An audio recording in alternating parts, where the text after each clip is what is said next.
Hablar de salud es hablar de bienestar físico y mental. Para esto, conéctate con Salud es Vida, para que estés al día con los mejores especialistas del saber, para que tú te sientas bien.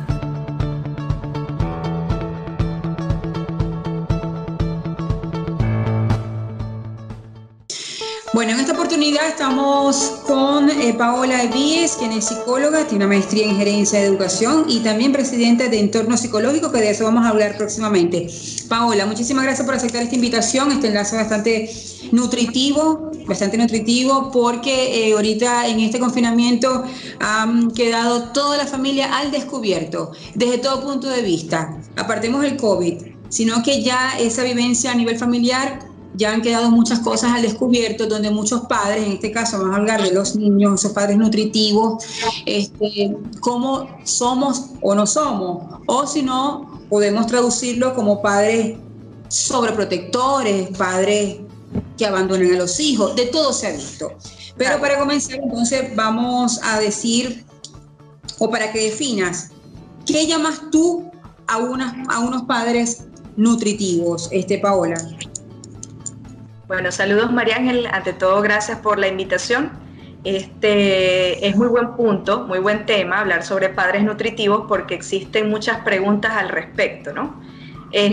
Muchos dicen a ningún padre se les otorga un manual cuando el hijo nace, y quizás es una frase que hemos escuchado mucho y en efecto es así.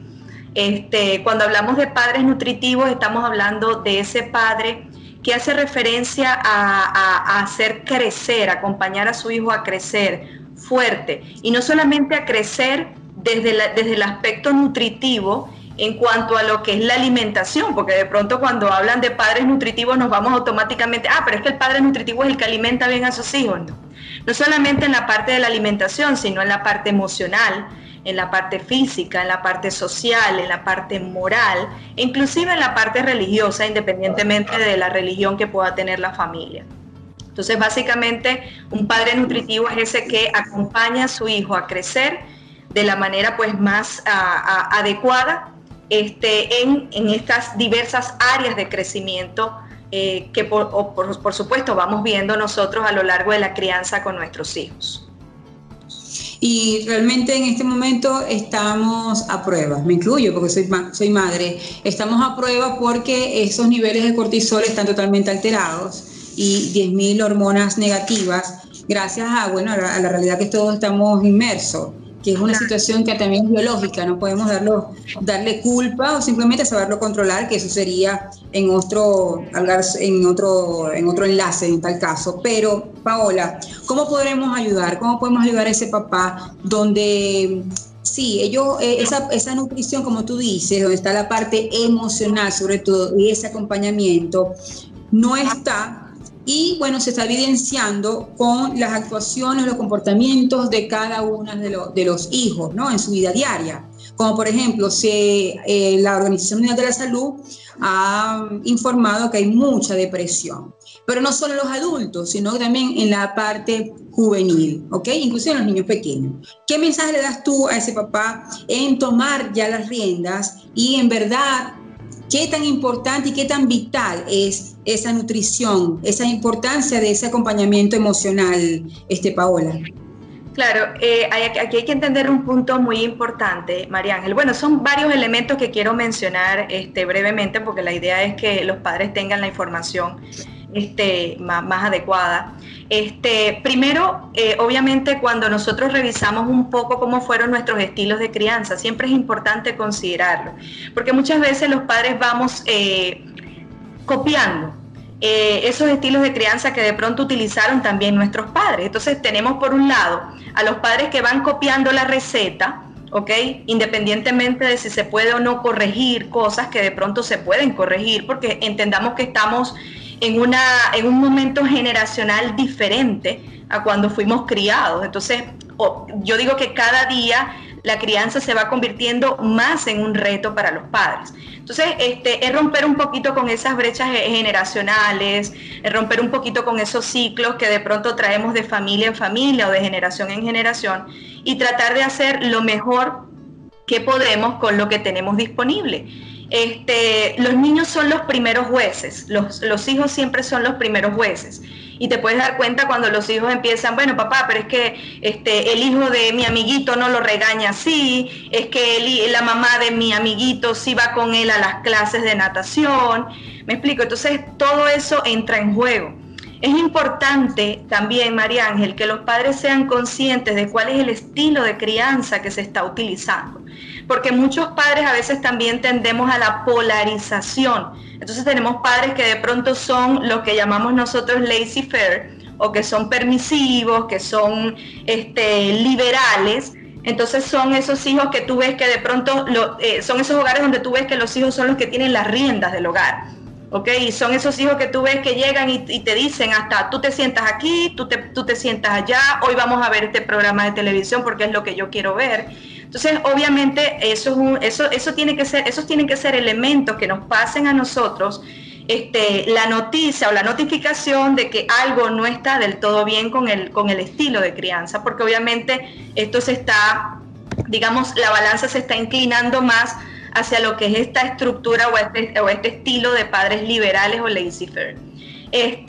Por otra parte, están los padres que son sumamente estrictos, que son los que yo llamo autoritarios. Son muy estructurados y todo tiene que ser como ellos dicen.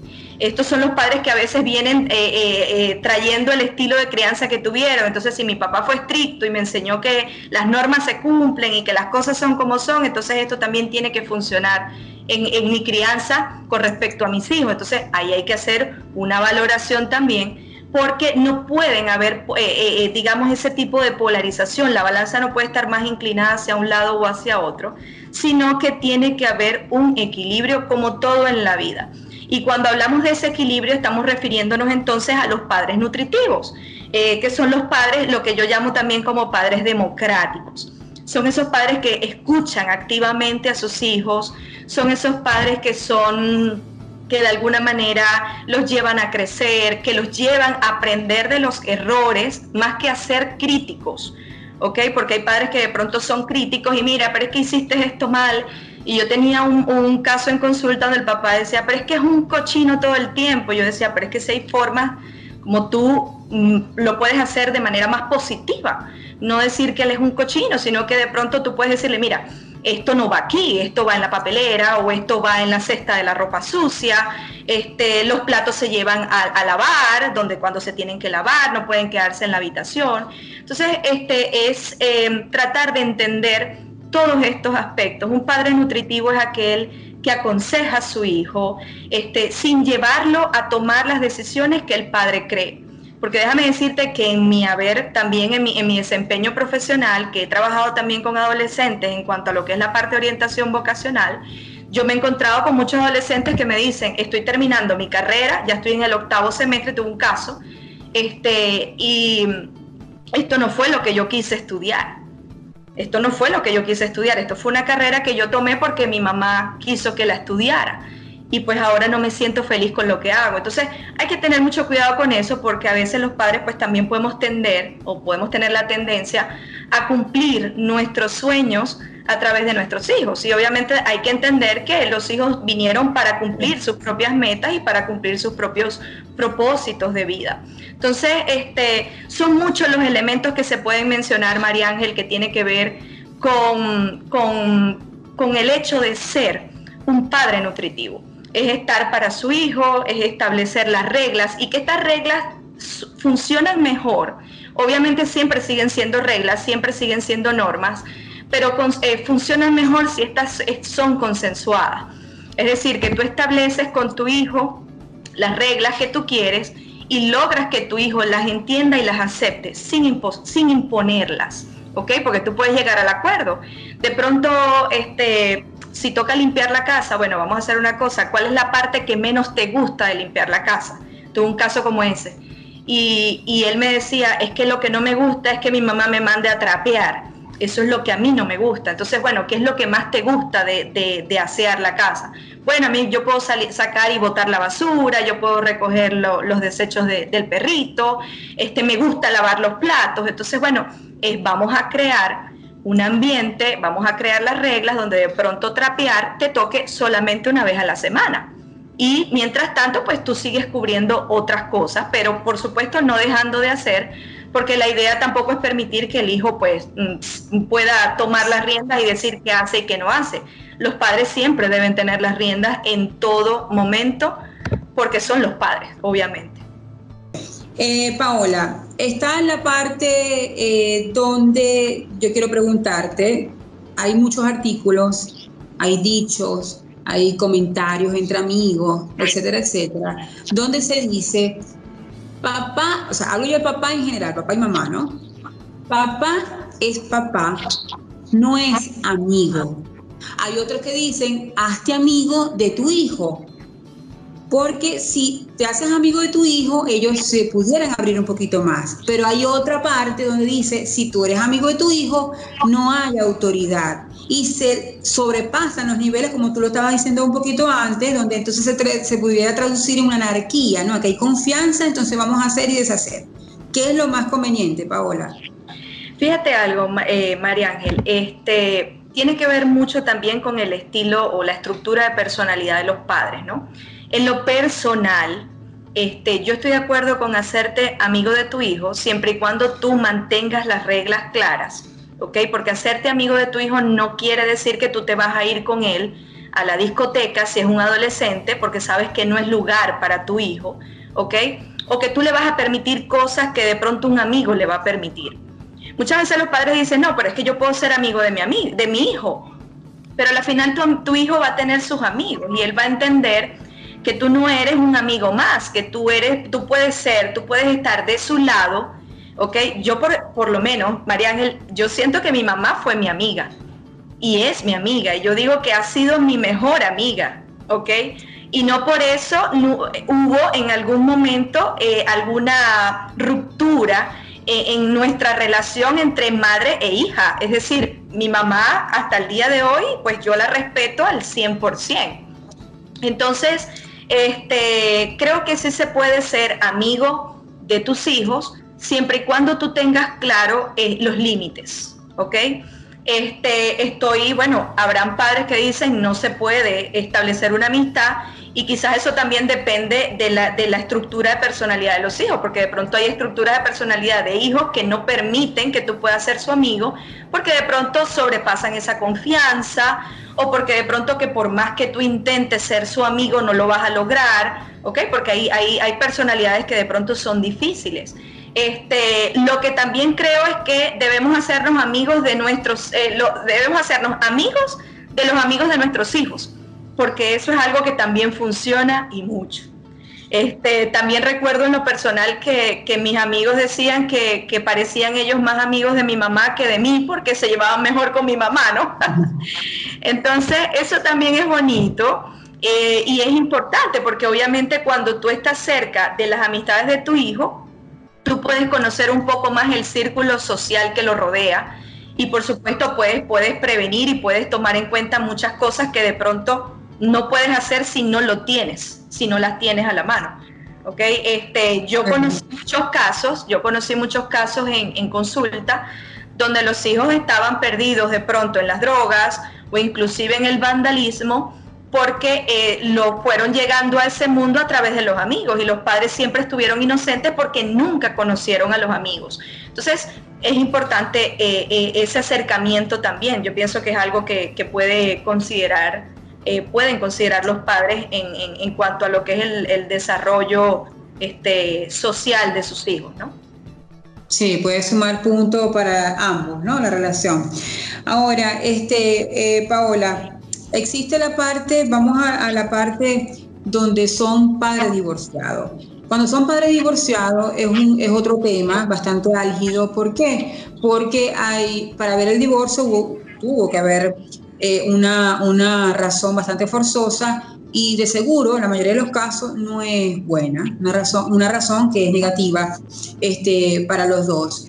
En fin, hay casos, vamos a hablar para el caso más dramático, los casos donde, Paola, algunos de los padres empiezan a no ser nutritivos con ese hijo o con esos hijos. ¿Por qué? Porque comienzan a darle una imagen o una definición o juzgar a esa pareja de una manera negativa en función de que el niño o la niña tengan una imagen diversa para justificar la actuación del divorcio. Yo estoy poniendo este escenario en el peor de los casos porque existe, vamos de mayor a menor, Paola. En ese caso, ¿qué mensaje le das tú a ese papá o a esa mamá o a esos padres que quizás crean que esta medida, ¿verdad?, donde le hablan negativo de la pareja, es un punto a su favor? Creen ellos. ¿Qué mensaje le dices tú? No, en definitiva no es un punto a su favor. Muchos padres interpretan, bueno, pero es que si yo me tuve que divorciar, pues ahora ya no vivo con mi hijo, me quitaron quizás el derecho de vivir junto a él, pues entonces ahora yo voy a hacer la guerra y así como de pronto no lo tengo, pues yo le voy a hacer la vida gris a la persona, a la mamá o al papá con quien quedó el niño, ¿no? Definitivamente esto es algo que no favorece ni a uno ni al otro y por el contrario, el daño se lo hacen es al hijo, ¿ok? ¿Por qué? Porque obviamente el hijo no quiere escuchar ni de parte de uno ni de parte del otro situaciones o comentarios negativos.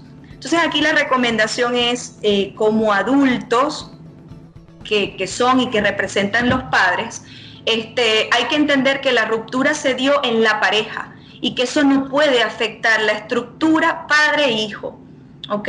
Y que lo mejor que tú puedes hacer es hablarle bien a tu hijo de la pareja, es decir, de quién es su madre o quién es su padre, porque eso es lo que lo va a ayudar a representarse a él en un futuro, ¿ok?, en cuanto a su estructura inclusive familiar. Si yo tengo, por ejemplo, te pongo este ejemplo, un padre que está divorciado y que cada vez que ve a su hijo fuera del hogar o dentro del hogar habla mal de su mamá, ¿ok? Obviamente este es un niño que puede formar una idea errónea con respecto a la mamá y qué va a pasar entonces cuando le toque establecer un vínculo amoroso con una mujer. Va a tener dificultades para hacerlo. O pueden darse los casos que de pronto le tome idea al papá o le tome rabia al papá porque está hablando de su mamá, que es lo que más quiere y es con quien convive, poniendo ese ejemplo, ¿no? Porque hay casos que son contrarios. Pero en definitiva la conclusión es, nunca le hable mal a su hijo, por muy malo que haya sido la pareja, nunca le hable mal a su hijo de su papá o de su mamá, porque ese es su papá y es su mamá y es la persona que le dio la vida. Yo lo veo también mucho en los casos donde las madres, de pronto los padres se desentienden económicamente, familiarmente. Entonces la mamá empieza a hablar mal del papá. Él nunca te dio nada, todo te lo di yo te llevé a crecer. Pero en definitiva, a vidas cuentas, ese niño siempre va a querer saber de su papá. Así no le haya dado nada, así no haya estado presente, porque tenemos siempre la necesidad de saber de dónde venimos. Y todos tenemos el derecho de saber de dónde venimos. ¿Ok? Entonces es importante que los padres entiendan eso, lo procesen y comprendan que a cuanto mayor comentarios hagan negativos con respecto a ese otro padre, pues obviamente mayor es el daño que le están haciendo a sus hijos. Entonces, de verdad hay que tratar de evitarlo a toda costa. No es para nada... ¿Se pudiera decir, Paola, que esta acción podría definirse como una violencia psicológica hacia el niño? Por supuesto, sí, por supuesto, porque obviamente tú estás sembrando en el niño no solamente un comentario, estás sembrando en el niño una idea que quizás es tuya, porque es una experiencia, quizás tú pudiste tener una experiencia negativa con tu pareja, pero eso no es lo que va a definir una relación entre padre e hijo, entre madre e hijo. Entonces eso hay que tenerlo muy claro. Yo he tenido matrimonios que han ido a la consulta y de pronto me dicen, mira, como esposo, de verdad, él no me ha funcionado en lo absoluto para nada, porque ha sido infiel, porque ha sido irresponsable, porque ha sido lo que sea. Pero como padre es otra cosa.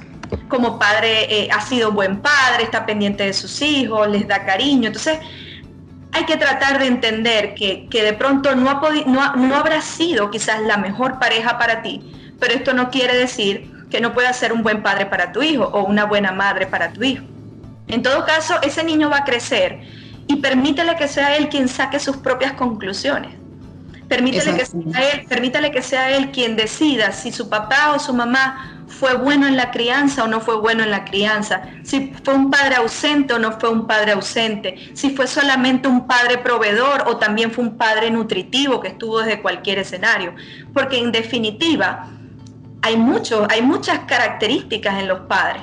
Y de pronto lo que no tiene uno lo tiene el otro, y lo que tiene aquel no lo tiene aquel. Entonces eso también hay que entenderlo. A veces de pronto de lo que puedo carecer yo, mi esposo puede tener de sobra para dar. Entonces ahí también hay un balance, ahí también hay un equilibrio.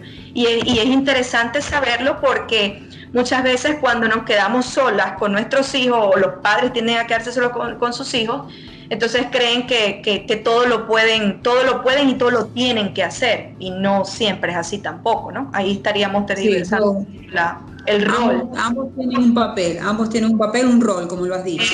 Ahora, vamos a ir bajando la escala. Padres donde las relaciones son válidas, son positivas, ¿ok? ¿Cómo ser un padre nutritivo? ¿En qué sentido? Porque puede ser, así como tú dices, él tiene más emocional o es más expresivo que yo, ¿ok?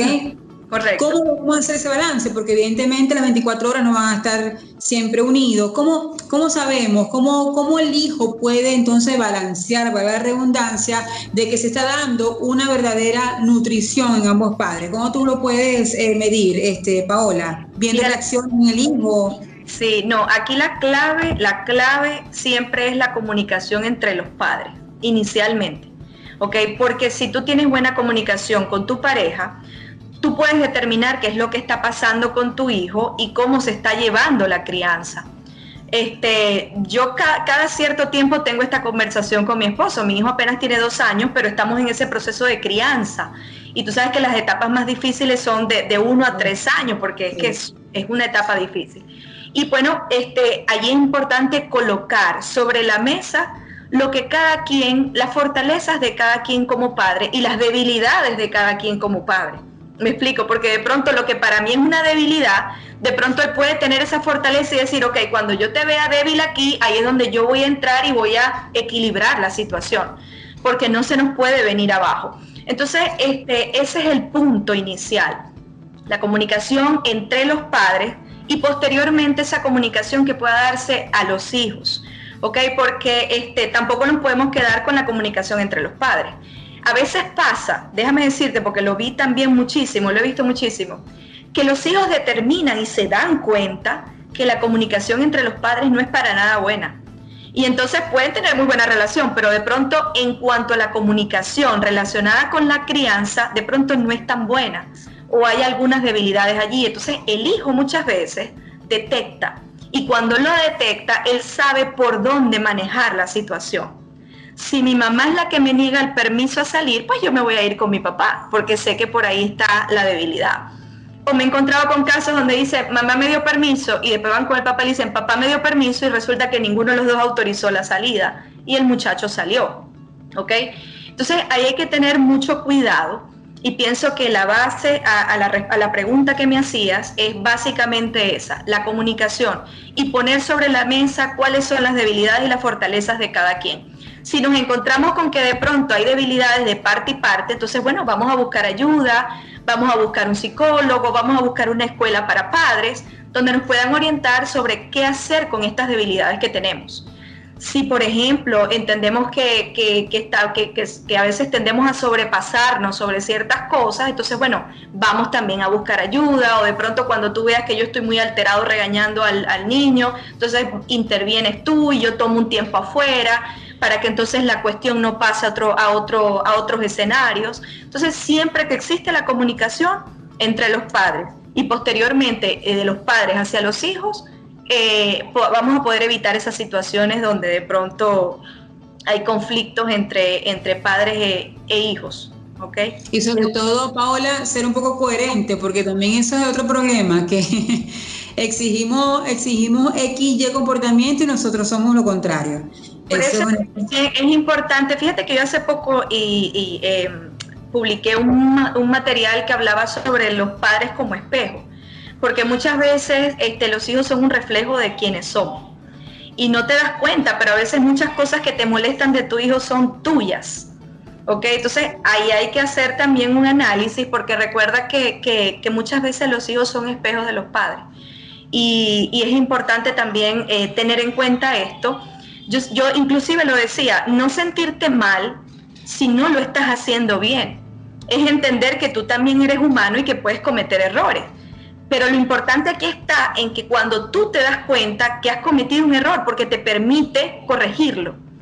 El problema está cuando tú te das cuenta de que tienes una dificultad, pero lo sigues haciendo como padre, ¿ok? Porque sabes que eso va a ser un reflejo en tu hijo. Entonces es importante también considerar lo que estamos haciendo frente a lo que estamos viendo en nuestros hijos. Exactamente.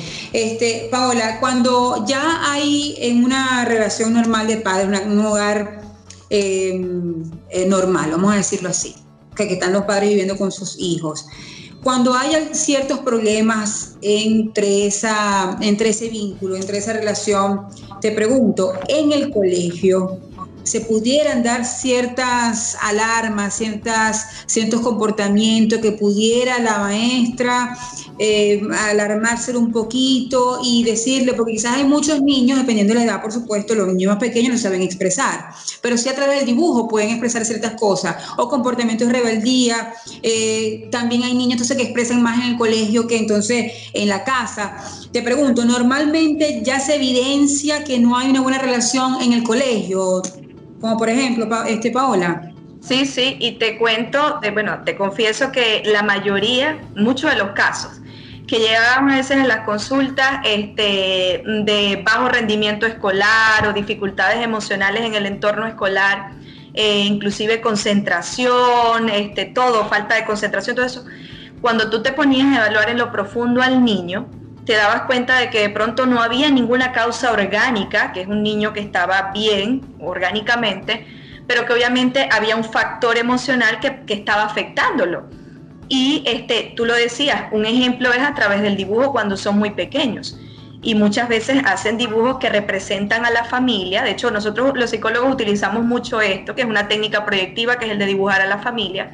Y ahí ves cuando, por ejemplo, el niño excluye a un miembro de la familia, o lo dibuja aparte, o de pronto lo dibuja sombreado, o lo dibuja llorando. Yo tuve muchos niños que de pronto dibujaban un corazón roto y dentro estaban ellos. Entonces ahí obviamente tú te das cuenta de lo que está pasando. Muchos casos, niños que de pronto recién perdían a los abuelitos y dibujaban a los abuelitos muertos. Entonces todo lo que es la técnica esta proyectiva, pues sí ayuda. En otros casos, pues yéndonos a los síntomas como tal, tenemos niños que de pronto pueden tener bajo rendimiento escolar, como lo mencionaba. Pueden haber niños que estén muy irritables, sobre todo si hay violencia intrafamiliar, o sea, si hay violencia entre los padres. Entonces un niño que de pronto va a ser violento en el colegio, y eso pasa con mucha frecuencia. De pronto niños que tienen dificultades para concentrarse, o niños que son más susceptibles, entonces van a la escuela y lloran, o se pasan el día llorando porque ellos no quieren que entre sus padres haya problemas, o que se vayan a divorciar. Entonces obviamente todo esto afecta el desenvolvimiento escolar, y déjame decirte que a veces hay padres que son conscientes y te dicen: lo estoy trayendo porque hay problemas en la casa.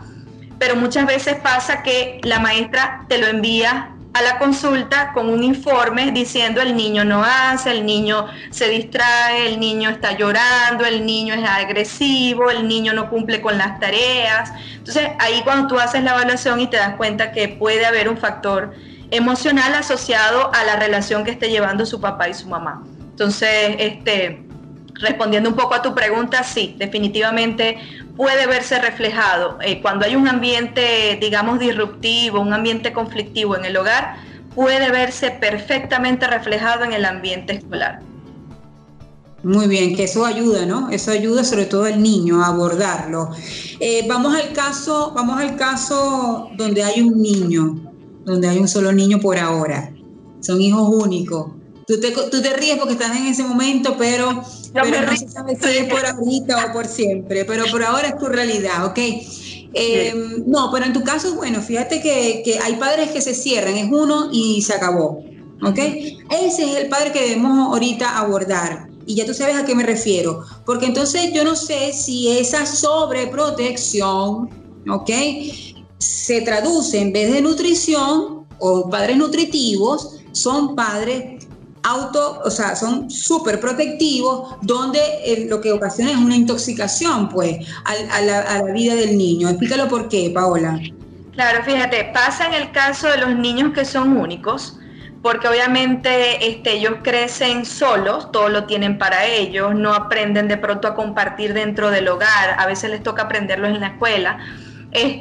Pero pasa mucho eso, inclusive cuando los padres son muy dados hacia el hijo, porque es el hijo único, tienden a futuro, pues tienden a darse cuenta que inclusive han llegado a incluir o a desarrollar en ese niño lo que nosotros llamamos el hijo sobremerecedor, que cree que todo lo merece. ¿Me explico? Entonces es el niño que no, pero es que tú me tienes que dar, tú me tienes que inscribir en la mejor escuela porque es que tú lo tienes que hacer. Es que tú me tienes que dar el dinero porque tú me tienes que comprar un carro. O sea, es un niño que a la larga se convierte en un hombre o en una mujer que tiene ideas sobremerecedoras, pues, y cree que todo es sencillo o todo tiene que ser dado, ¿no? Entonces, aquí es importante entender algo. Hay que cuidar mucho, cuando son hijos únicos hay que cuidar mucho el hecho de eso, de criarlos fomentando ese hecho de que ellos se crean sobremerecedores de las cosas. Y por otro lado, pues entonces cuidar también el hecho de la sobreprotección. Porque sí, eso pasa y en efecto, ¿qué ocurre? Hay muchos padres que inclusive han llegado a confesar, pero es que mire, yo no lo dejo salir a él porque es que es el único hijo que tengo y si algo le pasa. Imagínate tú. Pero entonces ese niño, ¿qué va a hacer cuando sea ya un adulto? Es decir, ¿cómo va a salir? No siempre vas a estar tú. Entonces ahí hay que trabajar, por eso que yo digo, a veces trabajar con niños implica trabajar a veces más con los padres que con los hijos. Y eso es algo que no te dicen cuando tú decides estudiar la psicología infantil. Dices, voy a estudiar psicología infantil porque me encanta trabajar con niños. Pero entonces en el haber de la profesión te das cuenta que terminas trabajando a veces más con los padres que con los propios niños. Fíjate, María Ángel, yo he tenido la experiencia de tener niños en consulta y a veces yo recibo primero a los padres y mira, vamos a hacer una evaluación del caso. Y los padres a veces no me saben describir qué es lo que está pasando. Y me ha tocado que entra el niño y me dice, mire, yo sé qué es lo que está pasando y está pasando esto, y te describe con lujo de detalles todo lo que está pasando. Mi mamá cuando está brava camina y afinca los pies y ya yo sé que está brava porque va dando pasos duros por la casa. Y mi papá yo sé cuando está enojado porque hace esto y dice lo otro. Entonces yo sé que hay problemas entre ellos porque aunque lo quieran ocultar, yo escucho cuando se pelean en el cuarto. Entonces hay que tener mucho cuidado con eso. Entonces, volviendo al punto, sí, cuando son hijos únicos hay que cuidar mucho la sobreprotección porque obviamente esto tiende a hacerle un daño al niño. Y un daño no solamente emocional, sino inclusive a su autoestima. Porque es un niño que, como todo lo quiere hacer la mamá o el papá, muchas veces no aprende las habilidades de vida.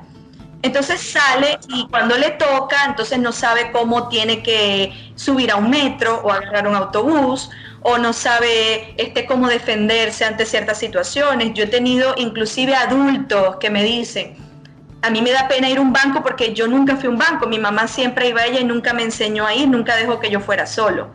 Yo he tenido casos de muchachos que me dicen, doctora, mi mamá viene el primer día de universidad y mi mamá quiere ir conmigo, no puede ser, yo tengo que ir solo, yo tengo que aprender a defenderme. Entonces ahí ves que el hijo reacciona, despierta, sale de ese capullo y el hijo lo que va a buscar es distanciar al papá y a la mamá porque han sido sobreprotectores y en efecto eso no es lo que quiere el papá y la mamá.